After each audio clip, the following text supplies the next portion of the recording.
Hello Woodburn Riser followers and fans, thank you for letting me hit your airwaves and your bandwidth if you're watching on YouTube. Thank you. My name is Deira Bowie.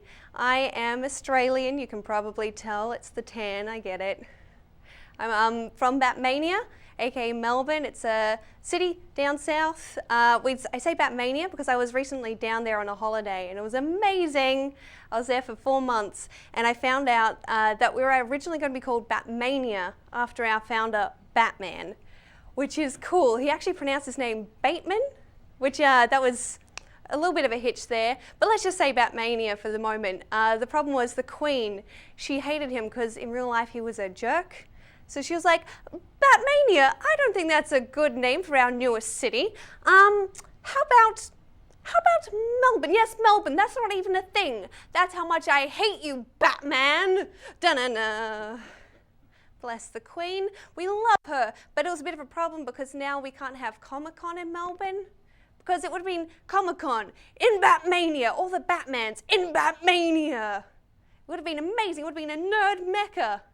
But it's probably a good thing it happened this way because now, if we didn't have a problem with the founder of Batman, he would have just one day been sitting down for breakfast. I think this is how it would have happened. He would have been sitting down for breakfast and he would have turned to his wife and gone, darling, what do you think of the name Batman for our newest superhero?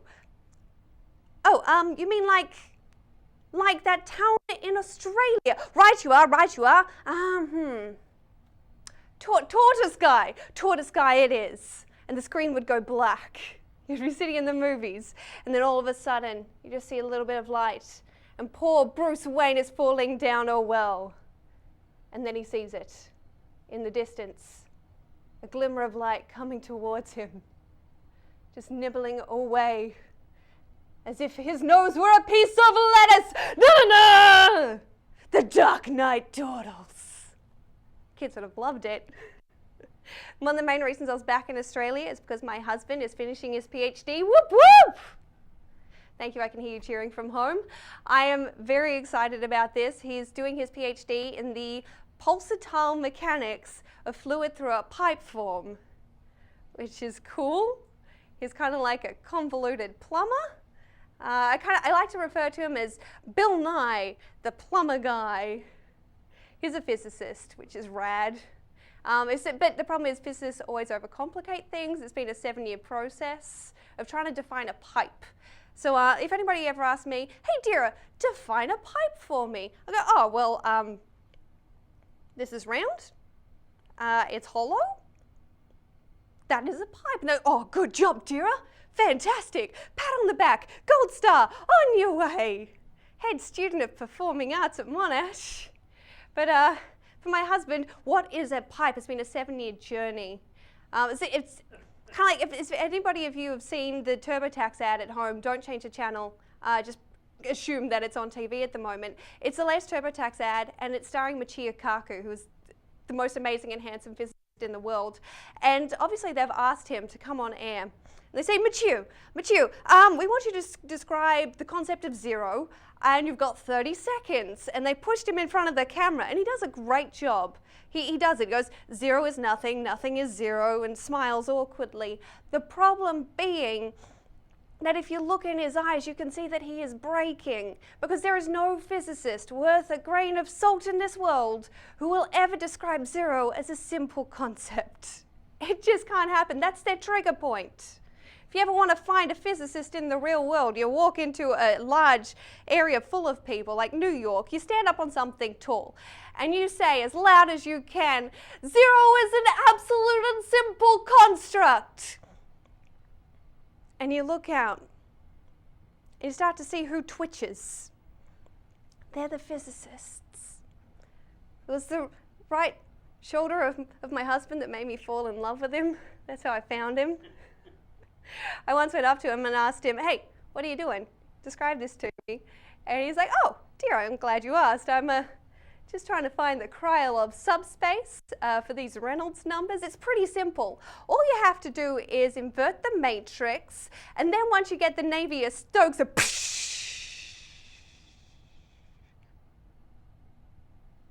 and there's a star off in the distance. Voyager is flying past.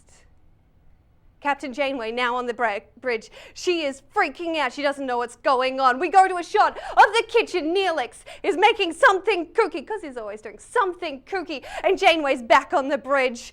And she's freaking out because Kirk is now shooting at everyone with his gun, which makes no sense because he doesn't belong in this series. Who's on first? What's on phases? I don't know. Is doing something to the warp drives. And dear, it's really that simple. That's Krylov subspace. This is a pipe. This is pulsatile flow. That's why I'm not a doctor. That's why I will never be a doctor, Mum and Dad. I was actually, while I was back at home, I lived with my parents for a whole month. Don't do it. Look, I love them. I think my parents are the best people in the world. My dad is a Presbyterian reverend, yay. He's the salt of the earth. My mum, not as salty, but she's a real delight. If there are any Presbyterians at home watching this, I think you should be very proud, because I found out when my dad was telling me this when I moved to America, that we actually invented the graham cracker. Thank you. Hope you're eating one right now. It was invented by Reverend Graham, and it was described as a bland white cracker to stave off sexual urges, which is also coincidentally how the boy I liked at high school described me when I asked him out. Thanks, Sam. While I was back, my mum cooked me every single night. It was an experience. She's not the best cook, but she made it with love. But I think it was during the Cold War exactly that my mum sold her tuna casserole recipe to the Soviets, and that paid the mortgage off the house. It was weaponized. You don't hear much about it. It's top secret. I think it was banned as a human rights hazard. Either way, she cooks it for us a lot. She once actually came home with a giant tub of feta. She came running through the door. She was so excited. I think I was about 12 at the time. And she was like, Deira, you won't believe what I got on sale at Coles today. It's a giant tub of feta. It's like, get out, Mum, I couldn't tell. And she was so excited by this. She came running in, and she tried immediately to put it in the fridge, but the fridge was too small for this giant thing. So she just left it on the floor, which kind of made sense, because in her mind, the theory was that the French keep their cheese in caves, and a bucket is but a small cave. So for 2 weeks, we had this thing sitting on the floor, completely past any use by that ever existed. It was kind of like whenever you opened the top of it, it was festering, but it was like opening the gates of Mordor every time my mum tried to get some cheese out. And my dad and I, we came up with a plan. We decided it was time to get rid of this horrible thing. So we waited till my mum was out. She'd driven away, and my dad went and stood guard at the front just in case she came back. And I picked up this bubbling mess of putrid horribleness, and as quick as I could, I sort of stumbled towards the door with this thing, and unfortunately my mum came back. My dad threw himself in front of her to try and block her way, and he knocked her over, which, good effort, but she got right back up, and she said, "You touched my feta!" And we got a week of vengeance after that. It was pie with extra feta, spanakopita, extra feta, chocolate surprise pudding. The surprise was all the feta. Thankfully, that was the same week my brother decided he was a vegan. It was a very smart move. Smart move on his behalf. My parents really want me to have kids. I'm approaching 30, which for me is enough time to have fun. I've got a whole year. I just want to enjoy it. But to my mum, she's like, no, this is a death row walk for your uterus. You're having a kid. And I was like, fine, I will have one as long as I can have it on American soil. Because I think an American child would be better, because one day it could be president. What could be better than in 40 years' time, a country where every single national address happens in this accent? I would love it. It's, Mr. President, someone has blown up the White House, sir. How do you respond? I apologize if that was offensive to Americans. Right, the White House. Yeah. Yeah? Nah. Oh. Yeah. Nah. Oh. Kookaburra? Nah. Oh, yeah, she'll be right. She'll be right. Thank you very much. Hi, welcome again to Woodburn Rising. We just have been entertained by Deira Bowie. No relation, I take it. I wish. And a strange, almost looks like a distant relative of Zooey Deschanel. Oh. So I'm pleased to be here in between the ferns because this is one of your favourite shows. Yeah, it's Zach Galifianakis in Between Two Ferns on YouTube. It's great, especially the episode with John Hamm. We were talking about the one with the president. Yes. Very funny. John Hamm's the guy in Mad Men. Yes, Don Draper.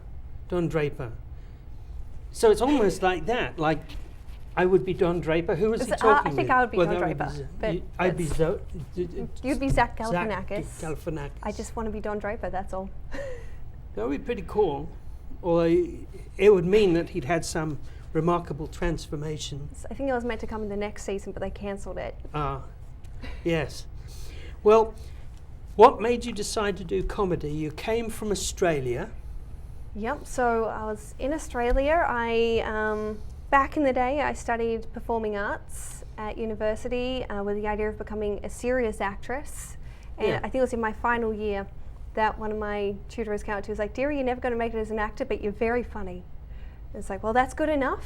And so I started doing a little bit of stand-up in Melbourne and kind of got scared away from it, became a teacher, loved teaching, moved to America, couldn't teach because of the visa I was on, and there was a truckload of comedy here. This is the birthplace of stand-up comedy. Yeah. So I thought, why not? And now I'm stuck. Yeah. Now your husband, he's a physicist, as you told us. Yes. And I guess he's at the same institution that they just discovered the major discovery of the 20th and the 21st century, gravity waves. Yeah. And he said, oh, I prefer to do pipes. So John, who's amazing, he's doing his PhD in pipe flow. So the point at which fluids become turbulent in pipe flow. So that's with the engineering department at Monash University. And so Monash University is one of the major players in the discovery of gravitational waves. So go Monash, Team Monash. Absolutely. So does he claim to actually have like the piece that involves pipes, does that involve him? We can pretend. We can, yes. Well, this is lovely.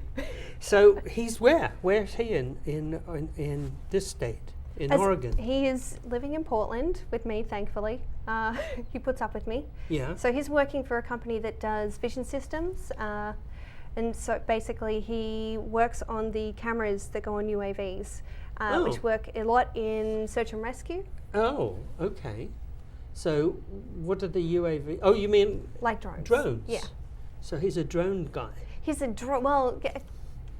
works on the integration of the vision system. Okay. So he also does that involve pipes? Are they pipe drones? No, he's one of those guys who likes everything, so he does everything. Did you do a lot of comedy about pipes with him?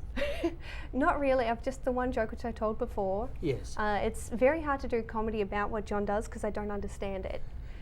So not as hard as gravitational waves. Yeah, it's. So, where are you performing in the next few weeks? Next few weeks, I am doing a couple of shows around Portland. I'm always at the Brody Theatre. The Brody Theatre, and that is stand-up? Yeah, so Brody Theatre it's downtown in Portland, and there's always improv, stand-up. Every Friday night there's a show happening. Yeah. It's a great place. It's one of those places where the open mics are daunting, but if you can get through it, it's the best trial place for your work. I didn't know about the Brody Theatre. Now, I met you down in Salem at Capital City Theatre, and you were there. Was that your first time at Capital City? It was. First time I've ever driven out that way. So you're going to do that one again? If they will have me back. Well, I'm sure they will. I didn't set anything on fire, so I think that's a good start. Yeah. and you were very funny. Thanks. So when you work on your comedy, how do you do it? I mean, you practice. How do you practice in front of a mirror? Do you stand in the middle of the living room by yourself, talking to yourself? How do you do it? Do you write it down? I am an avid writer. I have notebooks all over the house of just scribble notes. Every time most of my work, I would say, comes through conversation. If I'm talking to someone, I can't turn off the comedy part of my brain, which is if somebody will laugh or take interest in something I say, I'll just make a note of it. When I get home, scribble it down, and then I'll try and work it into something, rewriting it 20 times over. And then I don't practice at home. I only practice on stage, so at open mics, which are usually made for just getting up and practicing. Because I think stand-up, it's practically impossible to know if your jokes are good unless you have someone there to laugh. Otherwise it's just a monologue. It's not comedy until the audience. Now, when you did the performing arts degree, did you actually go in front of a camera and film little films? No, it was mostly stage work. I have a minor in interpretive dance, which I'm not sure why I just said that proudly, but I have one. So it was mostly stage design, working a lot of script development, the whole bit and shabozzle of it. I think I just made a word, shabozzle. Bit and shabozzle? It It's a sounds thing. as if you move letters around to avoid something rude. Oh, sure, why not? That sounds splendid. I'm actually going to take this little film when we've got it up on YouTube. I'm going to send it to one of my friends who makes films with Renee Zellweger. Oh. Because I think you're pretty cool. So Thanks. I'd like to be somehow instrumental. If I can't be anything to do with gravitational waves, I'd love to be able to help you somewhere get to where you need to be. Thanks. So That'd even be though your cool. mother wants you to basically give birth Yeah, shortly. have children. She wants babies and she wants them now. How so. many does she have? Well, just me and my brother. So I'm a twin, and You're a twin? He's a I'm twin brother? Yep. He is 6.5 foot tall, has frizzy, almost blonde hair. Absolute opposite to me. He's my How evil come twin. he's a twin? We were born on the same day. Usual explanation for a twin. Very mysterious. Well, it's actually, surprisingly, my... What does he do for a living? Well, he works in Mac. He is a computer programmer. Okay. So everyone around me is smart and works in the sciences, and I do comedy. Yeah, makes sense. My mum didn't know she was pregnant with twins until basically she was giving birth to me, and the nurse came over and she's like, "Congratulations, you're going to have another child." And I was like, "Oh, probably in about 10 years, we'll see how we go with this one." She goes, "No, right now, push." And 9 minutes later came my brother. So she does know that he came out of her. It It wasn't just like slipped in on the side. No, you did this one as well. Nobody wanted him. You want him? Look, that wouldn't surprise me, but I would believe that she would know. Have you asked her if she's done a DNA test yet? Well, I know we're related. He has the same crazy sense of humor as me. So He does. Also, I love my brother. Even if we weren't related, I would never tell him because I want to keep him around. Well, that's lovely. He protects me. Very good. How old is? Well, he's born on the same day as you. Yes, Who was first? me. I did all the work. You 36 did hours all of the labour. work, That was yeah. me. Then 9 minutes of my brother. Yeah, he just kind of, oh, I'm ready. Yep. Well, that's splendid. Well, it's been such a treat having you here Thank you. with us. And I'm really hoping as you become much more famous that maybe you'll come back and do more stuff. I would love Before to. you're too famous to talk to us. I will thank you in my Academy speech. So, thank you. Thank you very much. So, Deira Bowie, Bowie. we're delighted to have her here. And you saw her here first on Woodburn Rising. Thank you. Thank you. Thank you, Deira. Cheers. Cheers.